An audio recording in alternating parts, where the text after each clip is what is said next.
ನಮಸ್ಕಾರ ಎಲ್ಲ big boss ಮಂದಿಗೆ ಎಲ್ಲರೂ ಹೇಗಿದ್ದೀರಾ, ಚೆನ್ನಾಗಿದ್ದೀರಾ ಅಂತ ಅನ್ಕೊಂಡಿದ್ದೀನಿ. ನಾನು ಕೂಡ ಚೆನ್ನಾಗಿದ್ದೀನಿ. ಇವತ್ತಿನ ಬಿಗ್ ಬಾಸ್ ಪ್ರೋಮೋ ನೋಡೋದಾದ್ರೆ ತುಂಬಾ ಟ್ವಿಸ್ಟ್ ಇದೆ. ಯಾಕಪ್ಪ ಅಂತಂದ್ರೆ ಸುದೀಪ್ ಅವರು ಶೋಭಾ ಶೆಟ್ಟಿಗೆ ಹೇಳ್ತಾರೆ ನೀವು ಸೇಫ್ ಅಂತ ಹೇಳ್ತಾರೆ. ಬಟ್ ಆದ್ರೆ ಸೇಫ್ ಅಂದ ತಕ್ಷಣ ಎಲ್ರಿಗೂ ತುಂಬಾನೇ ಖುಷಿ ಆಗುತ್ತೆ. ಯಾಕಪ್ಪ ಅಂತಂದ್ರೆ ಸೇಫ್ ಆಗಿದ್ದೀವಿ ಅಂತ ಖುಷಿ ಪಡ್ತಾರೆ. ಬಟ್ ಆದ್ರೆ ಇಲ್ಲಿ ಶೋಭಾ ಶೆಟ್ಟಿ ಅವರು ಕಣ್ಣಲ್ಲಿ ನೀರಾಕಿ ನನಗೆ ಇಲ್ಲಿ ಇರೋಕೆ ಆಗ್ತಾ ಇಲ್ಲ, ನನ್ನ ಹೊರಗಡೆ ಕಳಿಸ್ಬಿಡಿ, ನನ್ನ ಕಾನ್ಫಿಡೆನ್ಸ್ ಲೆವೆಲ್ ಪೂರ್ತಿಯಾಗಿ ಬಿದ್ದೋಗಿದೆ, ನನಗೆ ಇಲ್ಲಿ ಇರೋಕೆ ಆಗ್ತಾ ಇಲ್ಲ ಅಂತಂದು ಕಣ್ಣಲ್ಲಿ ನೀರಿಟ್ಟು ಅವರು ತುಂಬಾನೇ ಅಳ್ತಾರೆ.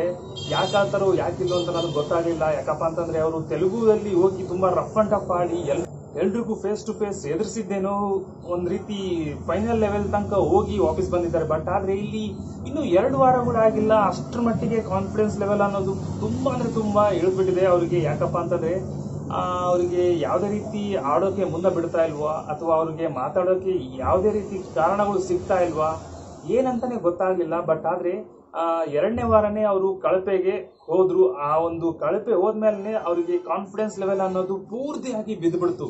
ನಿನ್ನೆ ಅಲ್ವಾ, ನಿನ್ನೆನೋ ಮೊನ್ನೆ ಅವರು ಕಳಪೆಗೆ ಹೋಗ್ತಾರೆ ಜೈಲಿಗೆ. ಅವರು 24 ಅವರ್ಸ್ ಅಲ್ಲಿ ಒಂದು ಕಾನ್ಫಿಡೆನ್ಸ್ ಲೆವೆಲ್ ಪೂರ್ತಿಯಾಗಿ ಬಿದ್ದೋಗ್ಬಿಡ್ತು. ನನಗೆ ಇಲ್ಲಿ ಇರೋಕೆ ಆಗ್ತಾ ಇಲ್ಲ, ನನಗೆ ಇಲ್ಲಿ ಯಾವ ರೀತಿ ಆಟ ಆಡಬೇಕು ಏನಂತಾನೆ ಗೊತ್ತಾಗ್ತಾ ಇಲ್ಲ.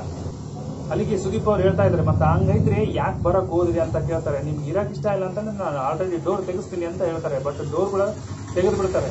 ಬಟ್ ಆದ್ರೆ ಇವತ್ತೇನಾದ್ರೂ ಶೋಭಾ ಶೆಟ್ಟಿ ಅವರು ಮನೆಗೆ ಹೋಗ್ತಾರ ಅಂತ ಸ್ವಲ್ಪ ಡೌಟ್ ಇದೆ. ಬಟ್ ನನಗನ್ಸಿದ ಮಟ್ಟಿಗೆ ಆ ಒಂದು ಒಳ್ಳೆ ಚಾನ್ಸ್ ಅನ್ನೋದು ಕಳ್ಕೊಳಂಗಿಲ್ಲ. ಸುದೀಪ್ ಅವರು ಏನೋ ಒಂದು ಮ್ಯಾನೇಜ್ ಮಾಡಿ ಅಲ್ಲಿ ಇರೋಕೆ ಹೇಳ್ತಾರೆ.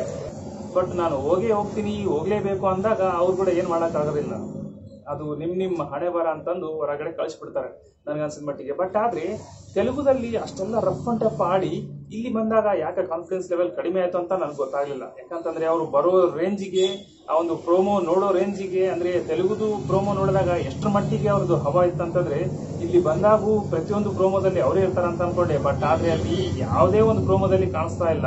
ಇನ್ನು ರಜತ್ ಅವರು ತುಂಬಾನೇ ಚೆನ್ನಾಗಿ ಆಡ್ತಾ ಇದ್ದಾರೆ, ಫೇಸ್ ಟು ಫೇಸ್ ಅವರು ಮಾತಾಡ್ತಾ ಇದ್ದಾರೆ, ಯಾರಿಗೂ ಎದುರ್ತಾ ಇಲ್ಲ. ಬಟ್ ಅವರು ಆದ್ರೆ ಮಾತಲ್ಲಿ ಸ್ವಲ್ಪ ಕಂಟ್ರೋಲ್ ಅಲ್ಲಿ ಇಟ್ಕೋಬೇಕು, ಬಾಯಿಗೆ ಸಿಕ್ಕಂಗೆ ಮಾತಾಡ್ಬಿಡ್ತಾರೆ. ಬಟ್ ಆದ್ರೆ ಇವಾಗ ಸ್ವಲ್ಪ ಕಂಟ್ರೋಲ್ ಆಗಿದ್ದಾರೆ. ಹೋದ್ ವಾರ ನಮ್ಮ ಸುದೀಪ್ ಅವರು ಹೇಳಿದ್ರು ಏನೇನು ಮಾತಾಡಬೇಕು ಏನೇನಿಲ್ಲ ಪ್ರತಿಯೊಂದು ತಿಳಿಸಿ ಹೇಳಿದ್ರು. ಬಟ್ ಆದ್ರೆ ಇವತ್ತಿನ ವಾರದಲ್ಲಿ ನಿನ್ನೆ ಅಂತೂ ಎಲ್ರಿಗೂ ಕ್ಲಾಸ್ ಆಗಿದೆ. ಬಟ್ ಆದ್ರೆ ಇವತ್ತು ಏನೆಲ್ಲ ಕ್ಲಾಸ್ ನಡೆಯುತ್ತೆ ಮತ್ತೆ ಅಂತ ನೋಡೋದು ಬಾಕಿ ಇದೆ. ಇಷ್ಟಕ್ಕೂ ಶೋಭಾ ಶೆಟ್ಟಿ ಅವರು ಮನೆಯಲ್ಲಿ ಇರ್ತಾರ, ಬಟ್ ಅವ್ರ ಮನೆಗೆ ಹೋಗ್ತಾರ ಅಂತ ಕಾದು ನೋಡೋದು ಬಾಕಿ ಇದೆ. ಹಾಗಾದ್ರೆ ಇವತ್ತಿನ ಕಾರ್ಯಕ್ರಮದಲ್ಲಿ ಏನೆಲ್ಲ ನಡೆಯುತ್ತೆ ಅಂತ ಕಾದು ನೋಡೋದು ಬಾಕಿ ಇದೆ. ಹಾಗಾದ್ರೆ ನಾನು ಮತ್ತೆ ಮುಂದಿನ ವಿಡಿಯೋದಲ್ಲಿ ಸಿಗ್ತೀನಿ. ಅಲ್ಲಿವರೆಗೂ ಸಿಗೋಣ, ಬಾಯ್.